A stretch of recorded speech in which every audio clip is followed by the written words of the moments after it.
Bhajap, Shiv Sena, Rashtrawadi, RPI महायुतीच्या या खारघर मधल्या प्रभाग क्रमांक 4, 5, 6 मधल्या सर्व उमेदवारांच्या प्रचाराचा नारळ आज आम्ही चेरोबा मंदिर या ठिकाणी फोडला। खारघर गावा शेजारच्या या चेरोबा मंदिरातून ज्या वेळेला आम्ही नारळ फोडलाय त्या वेळेला आम्हाला या ठिकाणी देवाचा आशीर्वाद लाभलाय आणि प्रचंड असं यश लाभलंय।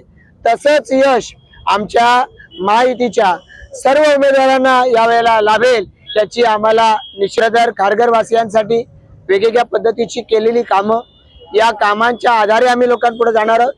खारघर वासियांच्या विकासासाठी महापालिकेच्या माध्यमातून आमचं असलेलं विजन हे घेऊन आम्ही लोकांच्या पुढे जाणार आहोत।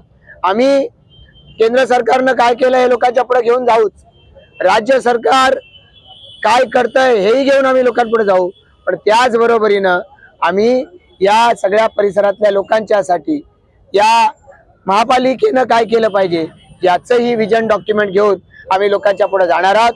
केलेल्या कामाच्या आधारे मत मागू आणि कामाच्या माध्यमातून पुढच्या विकासाची दिशा सुद्धा दाखवू। आम्हाला खात्री आहे खारघर वासीय जनता येणाऱ्या 15 तारखेला आम्हाला आशीर्वाद दिल्याशिवाय राहणार नाही। कार्यकर्त्यांनी लक्षात घ्यायचंय, शक्ती केंद्र प्रमुख, सेक्टर प्रमुख, बूथ अध्यक्ष आणि बिल्डिंग प्रमुख यांच्यासाठीची उद्याची बैठक ही महत्त्वाची आहे। आपले प्रदेशाध्यक्ष रवींद्र चव्हाण साहेब हे त्या ठिकाणी येणार आहेत। उमेदवार आणि या सगळ्यांच्या या सर्व प्रमुख पदाधिकारी कार्यकर्त्यांनी, मोर्चा प्रकोष्ठाचे जे प्रमुख आहेत यांनी हे अवश्य त्या ठिकाणी हजर राहावं।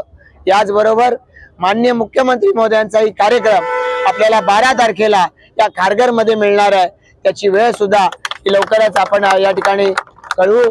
आपल्या सर्वांच्या ताकदीनं आज नव्या वर्षाचा पहिला दिवस, त्यामुळे आपल्या सर्वांच्या ताकदीनं या निवडणुकीमध्ये हे जे उमेदवार आहेत, उमेदवार 12च आहेत, पण त्या 12 उमेदवारांच्या पाठीमागं भाजपची टीम ही ठामपणाने उभी आहे। शिवसेना आहे, राष्ट्रवादी आहे, आरपीआय यांची सुद्धा टीम ही ठामपणाने उभी आहे। याची आज तुमच्या सगळ्यांच्या इथल्या उपस्थितीमुळे खात्री पटलेली आहे। सर्व पदाधिकारी कार्यकर्त्यांचं मी मनापासून अभिनंदन करतो।